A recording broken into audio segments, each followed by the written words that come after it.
Hi friends, ಎಲ್ರಿಗೂ ನಮಸ್ತೆ. Welcome back to Deepika lifestyle and blogs. ಎಲ್ಲರೂ ಹೇಗಿದ್ದೀರಾ? ನಾನು ಚೆನ್ನಾಗಿದ್ದೀನಿ. ಐ ಹೋಪ್ ನೀವೆಲ್ಲರೂ ಚೆನ್ನಾಗಿದ್ದೀರಾ ಅಂತ ಅಂದ್ಕೊಂಡಿದ್ದೀನಿ. ಪ್ಲೀಸ್ ಫ್ರೆಂಡ್ಸ್, ಈ ವಿಡಿಯೋನ ಫಸ್ಟಿಂದ ಕೊನೆವರೆಗೂ ಸ್ಕಿಪ್ ಮಾಡದೆ ನೋಡಿ. ನಿಮ್ಗೆ ಇಷ್ಟ ಆದರೆ ಲೈಕ್ ಕೊಡೋದನ್ನು ಖಂಡಿತ ಮರಿಬೇಡಿ. ಜೈ ಶ್ರೀ ಆಂಜನೇಯ ಅಂತ ಹೇಳಿ ಈ ವಿಡಿಯೋ ಸ್ಟಾರ್ಟ್ ಮಾಡ್ತಾ ಇದ್ದೀನಿ. ನಾನು ಇವಾಗ ತಿಳಿಸ್ಕೊಡ್ತಾ ಇದ್ದೀನಿ ಕುಂಭರಾಶಿ ಬಗ್ಗೆ. ಕುಂಭರಾಶಿ ಇಂದಿನಿಂದಲೇ ಕುಂಭರಾಶಿ ಅದೃಷ್ಟದ ಪರ್ವಕಾಲ. ಶುಕ್ರ ಮಂಗಳನಿಂದ ರಾಜ ವೈಭವದ ಜೀವನ. ವೈದಿಕ ಜ್ಯೋತಿಷ್ಯದ ಪ್ರಕಾರ ಶುಕ್ರ ಮತ್ತು ಮಂಗಳ ಪರಸ್ಪರ 120 ಡಿಗ್ರಿಗಳಲ್ಲಿ ಇರುತ್ತಾರೆ. ಇದರಿಂದ ನವಪಂಚಮ ರಾಜಯೋಗವು ರೂಪುಗೊಳ್ಳುತ್ತದೆ. ಅಂತಹ ಪರಿಸ್ಥಿತಿಯಲ್ಲಿ ಕುಂಭರಾಶಿಯ ಜನರು ಪ್ರತಿಯೊಂದು ಕ್ಷೇತ್ರದಲ್ಲೂ ಅಪಾರ ಯಶಸ್ಸನ್ನು ಪಡೆಯಬಹುದು. ಸಂಪತ್ತು ಮತ್ತು ಸಮೃದ್ಧಿಯನ್ನು ನೀಡುವ ಶುಕ್ರನನ್ನು 9 ಗ್ರಹಗಳಲ್ಲಿ ಅತ್ಯಂತ ಶಕ್ತಿಶಾಲಿ ಗ್ರಹಗಳಲ್ಲಿ ಒಂದೆಂದು ಪರಿಗಣಿಸಲಾಗಿದೆ. ಶುಕ್ರನು ಒಂದು ನಿರ್ದಿಷ್ಟ ಅವಧಿಯ ನಂತರ ತಮ್ಮ ರಾಶಿ ಚಕ್ರ ಚಿಹ್ನೆಯನ್ನು ಬದಲಾಯಿಸುತ್ತದೆ. ಈ ಸಮಯದಲ್ಲಿ ಶುಕ್ರನು ಮೀನ ರಾಶಿಯಲ್ಲಿದ್ದಾನೆ. ಮತ್ತೊಂದೆಡೆ ಗ್ರಹಗಳ ಅಧಿಪತಿ ಮಂಗಳ ಕರ್ಕಾಟಕ ರಾಶಿಯಲ್ಲಿದ್ದಾನೆ. ಅಂತಹ ಪರಿಸ್ಥಿತಿಯಲ್ಲಿ ಶುಕ್ರನು ಶೀಘ್ರದಲ್ಲೇ ನವಪಂಚಮ ರಾಜಯೋಗವನ್ನು ಸೃಷ್ಟಿಸಲಿದ್ದಾನೆ. ಜ್ಯೋತಿಷ್ಯದ ಪ್ರಕಾರ ಮೇ 22 ರಂದು ಮಧ್ಯಾಹ್ನ ಶುಕ್ರವಾರ ಮಂಗಳ ಗ್ರಹ 122 ಡಿಗ್ರಿಗಳಷ್ಟು ಅಂತರದಲ್ಲಿರುತ್ತಾನೆ. ಇದರಿಂದಾಗಿ ನವಪಂಚಮ ರಾಜಯೋಗ ರೂಪುಗೊಳ್ಳುತ್ತಿದೆ. ಈ ರಾಜಯೋಗದ ರಚನೆಯಿಂದಾಗಿ ಕೆಲವು ರಾಶಿಗಳ ಜನರು ಬಂಪರ್ ಪ್ರಯೋಜನವನ್ನು ಪಡೆಯಬಹುದು. ಈ ಅದೃಷ್ಟದ ರಾಶಿಗಳಲ್ಲಿ ಕುಂಭರಾಶಿಯು ಒಂದಾಗಿರಲಿದ್ದು, ಇಲ್ಲಿ ಪ್ರತ್ಯೇಕ ಕುಂಭರಾಶಿಯ ಜನರು ವಿಶೇಷ ವೈಭೋಗದ ಫಲಗಳನ್ನು ಖಂಡಿತ ಪಡೆದುಕೊಳ್ಳುತ್ತಾರೆ. ಹಾಗಾದರೆ ಇಲ್ಲಿ ರೂಪುಗೊಳ್ಳಲಿರುವ ನವಪಂಚಮ ರಾಜಯೋಗದ ವಿಶೇಷ ಪ್ರಭಾವಗಳಿಂದಾಗಿ ಪ್ರತ್ಯೇಕ ಕುಂಭರಾಶಿಯ ಜನರು ಏನೆಲ್ಲ ವಿಶೇಷ ಫಲಗಳನ್ನು ಹೊಂದಲಿದ್ದಾರೆ ಅನ್ನೋದನ್ನು ಇಲ್ಲಿ ವಿಸ್ತಾರ ರೂಪದಲ್ಲಿ ಅರಿತುಕೊಳ್ಳೋಣ. ಅದಕ್ಕೂ ಮುನ್ನ ಎಂದಿನಂತೆ ನಮ್ಮ ವಿನಂತಿ ಅಂದರೆ, ನೀವಿನ್ನೂ ನನ್ನ ಚಾನಲ್ಗೆ ಸಬ್ಸ್ಕ್ರೈಬ್ ಮಾಡಿಲ್ಲವೆಂದರೆ ಈ ಕೂಡಲೇ ಸಬ್ಸ್ಕ್ರೈಬ್ ಮಾಡ್ಕೊಳ್ಳಿ ಚಾನಲ್ನು. ಮತ್ತು ಪಕ್ಕದಲ್ಲಿರೋ ಬೆಲ್ ಐಕಾನ್ ಪ್ರೆಸ್ ಮಾಡಿ. ನಾನು ಹಾಕೋ ಪ್ರತಿಯೊಂದು ವಿಡಿಯೋ ನೋಟಿಫಿಕೇಷನ್ಗೆ ಬರುತ್ತೆ. ಮತ್ತು ನಮ್ಮೆಲ್ಲ ವಿಡಿಯೋಗಳ ನಿರಂತರ ಅಪ್ಡೇಟ್ಗಳಿಗಾಗಿ ತಪ್ಪದೆ ಬೆಲ್ ಐಕಾನ್ ಪ್ರೆಸ್ ಮಾಡಿಕೊಡಿ. ಇಲ್ಲಿ ಕುಂಭರಾಶಿಯವರಿಗೆ ಶುಕ್ರ ಮತ್ತು ಮಂಗಳನಿಂದಾಗಿ ರೂಪುಗೊಳ್ಳಲಿರುವ ನವಪಂಚಮ ರಾಜಯೋಗವು ನಿಮ್ಮ ಜೀವನದಲ್ಲಿ ಮಹೋನ್ನತ ಫಲಗಳನ್ನು ಖಂಡಿತ ಕರುಣಿಸಲಿದೆ. ಈ ರಾಶಿ ಚಕ್ರದ ಜನರಿಗೆ ಮಂಗಳ ಶುಕ್ರನ ನವಪಂಚಮ ರಾಜಯೋಗವು ಅನುಕೂಲಕರವಾಗಿರುತ್ತದೆ. ಮಂಗಳ ಈ ರಾಶಿ ಚಕ್ರದ 6ನೇ ಮನೆಯಲ್ಲಿ ಮತ್ತು ಶುಕ್ರ 2ನೇ ಮನೆಯಲ್ಲಿ ಇರುತ್ತಾನೆ. ಅಂತಹ ಪರಿಸ್ಥಿತಿಯಲ್ಲಿ ಈ ರಾಶಿ ಚಕ್ರದ ಜನರ ಜೀವನದಲ್ಲಿ ಬಹಳಷ್ಟು ಪರಿಣಾಮ ಕಾಣಲಿದೆ. ಭೂಮಿ, ಕಟ್ಟಡ, ವಾಹನ ಇತ್ಯಾದಿ ವಿಷಯಗಳಲ್ಲಿ ನೀವು ಯಶಸ್ಸನ್ನು ಪಡೆಯಬಹುದು. ಈ ಅವಧಿಯ ಉದ್ಯೋಗಸ್ಥರಿಗೆ ಸಮಯ ಉತ್ತಮವಾಗಿರುತ್ತದೆ. ಶುಕ್ರನ ಕೃಪೆಯಿಂದ ನೀವು ಪ್ರತಿಯೊಂದು ಕ್ಷೇತ್ರದಲ್ಲೂ ಅಪಾರ ಯಶಸ್ಸನ್ನು ಪಡೆಯಬಹುದು ಮತ್ತು ಹಣದ ಲಾಭವನ್ನು ಪಡೆಯಬಹುದು. ನೀವು ಕುಟುಂಬದೊಂದಿಗೆ ಉತ್ತಮ ಸಮಯವನ್ನು ಕಳೆಯುತ್ತೀರಿ. ಜೀವನದಲ್ಲಿ ಸಂತೋಷ ಮತ್ತು ಶಾಂತಿ ಇರುತ್ತದೆ. ವಿದೇಶದಲ್ಲಿ ವ್ಯಾಪಾರ ಅಥವಾ ಉದ್ಯೋಗ ಮಾಡುವ ಜನರು ಅನೇಕ ಪ್ರಯೋಜನಗಳನ್ನು ಪಡೆಯಬಹುದು. ವ್ಯಾಪಾರಸ್ಥರು ಸಹ ಅನೇಕ ಪ್ರಯೋಜನಗಳನ್ನು ಪಡೆಯಬಹುದು.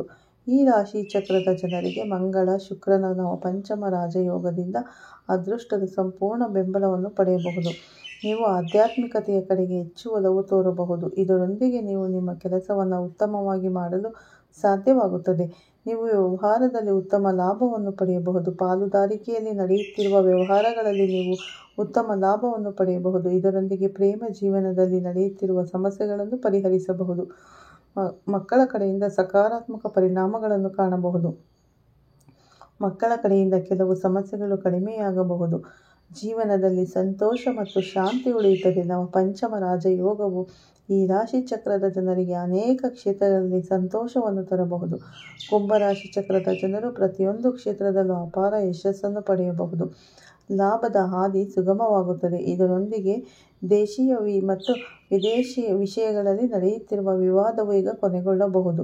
ಶುಕ್ರನ ಕೃಪೆಯಿಂದ ಅನೇಕ ಆಸೆಗಳು ಈಡೇರಬಹುದು. ಇದರೊಂದಿಗೆ ಭೂಮಿ, ಮನೆ, ಆಸ್ತಿ, ವಾಹನ ಇತ್ಯಾದಿಗಳನ್ನು ಖರೀದಿಸುವ ಕನಸು ಈಡೇರಬಹುದು. ಸಂತೋಷವು ಜೀವನದಲ್ಲಿ ಪಡೆದುಕೊಳ್ಳಬಹುದು. ಅಂದರೆ ಆರ್ಥಿಕ ಪರಿಸ್ಥಿತಿಯು ಬಲವಾಗಿರುತ್ತದೆ. ಒಟ್ಟಾರೆಯಾಗಿ ಇಲ್ಲಿ ಶುಕ್ರ ಮತ್ತು ಮಂಗಳನ ದೆಸೆಯಿಂದಾಗಿ ರೂಪುಗೊಳ್ಳಲಿರುವ ನವಪಂಚಮ ರಾಜಯೋಗವು ನಿಮ್ಮ ಅದೃಷ್ಟವನ್ನೇ ಬದಲಾಯಿಸಬಹುದಾಗಿದ್ದು, ಇಲ್ಲಿ ಈ ಅವಕಾಶ ಸದುಪಯೋಗ ಪಡೆದುಕೊಂಡು ಮುನ್ನಡೆಯಬೇಕು. ವೀಕ್ಷಕರೇ, ನವಪಂಚಮ ರಾಜಯೋಗ ರೂಪುಗೊಳ್ಳುವುದರ ವಿಶೇಷ ಪ್ರಭಾವಗಳು ಇಲ್ಲಿ ಪ್ರತ್ಯೇಕ ಕುಂಭರಾಶಿಯ ಜನರಿಗೆ ಕಲ್ಪಿಸಲಿರುವ ವಿಶೇಷ ಶುಭ ಫಲಗಳ ವಿಶೇಷ ಮಾಹಿತಿ ಇದಾಗಿದ್ದು, ಈ ಮಾಹಿತಿ ನಿಮಗೆ ಇಷ್ಟವಾದರೆ ವಿಡಿಯೋವನ್ನು ಲೈಕ್ ಮತ್ತು ಶೇರ್ ಮಾಡಿ. ಮತ್ತು ನಮ್ಮ ಚಾನಲನ್ನು ಸಬ್ಸ್ಕ್ರೈಬ್ ಮಾಡುವುದರೊಂದಿಗೆ ತಪ್ಪದೆ ಪಕ್ಕದಲ್ಲಿರುವ ಬೆಲ್ ಐಕಾನ್ ಕೂಡ ಕ್ಲಿಕ್ ಮಾಡಿ. ವಿಶೇಷವಾಗಿ ವಿಡಿಯೋದ ಕೊನೆಯಲ್ಲಿ ತಪ್ಪದೆ ಓಂ ಶುಕ್ರ ದೇವಾಯ ನಮಃ ಎಂದು ಕಮೆಂಟ್ ಮಾಡಿ. ನೋಡುವುದಲ್ಲ, ಈ ಕುಂಭರಾಶಿಯವರಿಗೆ ಶುಕ್ರ ಮತ್ತು ಮಂಗಳನಿಂದ ನವಪಂಚಮ ರಾಜಯೋಗವು ಆರಂಭವಾಗಿದೆ. ಮೇ 22ರಿಂದ ಜೂನ್ವರೆಗೂ ನಿಮಗೆ ಒಳ್ಳೆ ಟೈಮ್ ಚೆನ್ನಾಗಿದೆ ಅಂತಲೇ ಹೇಳ್ಬೋದು. ನಿಮಗೆ ಗುರುಬಲ ಕೂಡ ಇದೆ. ಹಾಗಾಗಿ ನೀವು ಏನೇ ಕೆಲಸಗಳಲ್ಲಿ ಪ್ರಯತ್ನ ಪಟ್ಟರೂ ಯಶಸ್ಸನ್ನು ಸಾಧಿಸಬಹುದು. ನಿಮಗೆ ಧನಲಾಭ ಮತ್ತು ವಿದೇಶಿ ಪ್ರಯಾಣ, ವಿದ್ಯಾಭ್ಯಾಸದಲ್ಲಿ ಅನುಕೂಲ ಎಲ್ಲದರಲ್ಲೂ ಕೂಡ ತುಂಬ ಚೆನ್ನಾಗಿದೆ ಅಂತಲೇ ಹೇಳ್ಬೋದು. ಈ ಕುಂಭರಾಶಿಯವರಿಗೆ ಆದಷ್ಟು ನೀವು ಇವಾಗ ನೀವು ಯಾವುದೇ ಒಳ್ಳೆ ಕೆಲಸಗಳನ್ನು ಮಾಡಬೇಕು ಅಂದ್ರೂ ನೀವು ಅದನ್ನು ಇವಾಗ ಸ್ಟಾರ್ಟ್ ಮಾಡ್ಕೋಬೋದು. ಯಾಕಂದರೆ ನಿಮಗೆ ನವಪಂಚಮ ರಾಜಯೋಗ ನಡೀತಾ ಇದೆ. ಹಾಗಾಗಿ ಕುಂಭರಾಶಿಯವರು ಯಾವುದೇ ಕೆಲಸಗಳನ್ನು ಪ್ರಯತ್ನ ಪಟ್ಟರೂ ಕೂಡ ಯಶಸ್ಸನ್ನು ಕಾಣ್ತೀರಾ ಅಂತಲೇ ಹೇಳ್ಬೋದು. ನೀವು ಮತ್ತು ಈ ಜೂನಲ್ಲಿ ಕೂಡ ನಿಮಗೆ ಜೂನಿಂದ ತುಂಬ ಒಳ್ಳೆ ಕಾಲ ಆರಂಭ ಆಗ್ತಾ ಇದೆ. ಜೂನ್ 22ರಿಂದ ಗುರುಬಲ ಕೂಡ ಬರ್ತಾ ಇದೆ. ಹಾಗಾಗಿ ಕುಂಭರಾಶಿಯವರಿಗೆ ತುಂಬ ಅನುಕೂಲಕರವಾದ ವಾತಾವರಣ ಕೂಡ ಪ್ರಾಪ್ತಿಯಾಗ್ತಾ ಇದೆ ಅಂತ ಹೇಳ್ಬೋದು. ಪ್ಲೀಸ್ ಫ್ರೆಂಡ್ಸ್, ನೀವು ಯಾವುದೇ ಕೆಲಸ ಕಾರ್ಯ ಮಾಡಬೇಕು ಅಂದ್ರೂ ಇವಾಗ ಮಾಡ್ಬೋದು, ಆರಾಮ್ಸೆ ಮಾಡ್ಬೋದು. ನಿಮಗೆ ಪ್ರತಿಯೊಂದರಲ್ಲೂ ಯಶಸ್ಸನ್ನು ಕಾಣ್ತೀರ. ನೀವು ವಿದ್ಯಾರ್ಥಿಗಳು ಒಳ್ಳೆ ವಿದ್ಯೆಯ ಜೊತೆಗೆ ಒಳ್ಳೆ ಫಲಿತಾಂಶವನ್ನು ಪಡೆಯಬಹುದು. ಹಾಗಾಗಿ ನಿಮ್ಮ ಪ್ರಯತ್ನಗಳಿಗೆ ಉತ್ತಮ ಪ್ರತಿಫಲ ದೊರೆಯಲಿದೆ ಅಂತಲೇ ಹೇಳ್ಬೋದು. ಈ ಕುಂಭರಾಶಿಯವರಿಗೆ ನಿಮ್ಮ ಪ್ರಯತ್ನಕ್ಕೆ ಒಳ್ಳೆ ಪ್ರತಿಫಲ ಸಿಗುತ್ತೆ. ಖಂಡಿತ ಟ್ರೈ ಮಾಡಿ. ಯಾವುದೇ ಕೆಲಸ ಆಗಿರ್ಬೋದು, ಉದ್ಯೋಗ ಆಗಿರ್ಬೋದು, ವಿದ್ಯೆ ಆಗಿರ್ಬೋದು, ಮನೆ ಕಟ್ಟೋದಾಗಿರ್ಬೋದು, ಪ್ರತಿಯೊಂದರಲ್ಲೂ ನೀವು ಸಾಧನೆಯನ್ನು ಮಾಡ್ತೀರಾ ಅಂತ ಹೇಳ್ತಾ ಈ ವಿಡಿಯೋ ಇಲ್ಲೇ ಮುಗಿಸ್ತಾ ಇದ್ದೀನಿ. ಮತ್ತೆ ಬರ್ತೀನಿ ಉತ್ತಮ ಮಾಹಿತಿಯೊಂದಿಗೆ. ಅಲ್ಲಿವರೆಗೂ ನಿಮ್ಮೆಲ್ಲರೂ ಬಾಯ್ ಅಂತಲೇ ಹೇಳ್ತೀನಿ. ಮತ್ತು ಓಂ ಶುಕ್ರಾಯ ನಮಃ ಅಂತ ಕಮೆಂಟ್ ಮಾಡಿ. ಮತ್ತೆ ಸಿಗೋಣ ಮುಂದಿನ ರಾಶಿ ಭವಿಷ್ಯದಲ್ಲಿ ಅಥವಾ ಮುಂದಿನ ವಿಡಿಯೋದಲ್ಲಿ. ಅಲ್ಲಿವರೆಗೂ ತಮ್ಮೆಲ್ಲರಿಗೂ ಬಾಯ್ ಅಂತ ಹೇಳಿ take care, bye all friends. Okay, ವಿಡಿಯೋನ ಎಲ್ಲೂ ಸ್ಕಿಪ್ ಮಾಡಿದೆ ಕೊನೆವರೆಗೂ ನೋಡಿ. ನಿಮ್ಗೆ ಇಷ್ಟ ಆದರೆ ಖಂಡಿತ ಒಂದು ಲೈಕ್ ಕೊಡೋದನ್ನು ಖಂಡಿತ ಮರಿಬೇಡಿ. Okay friends.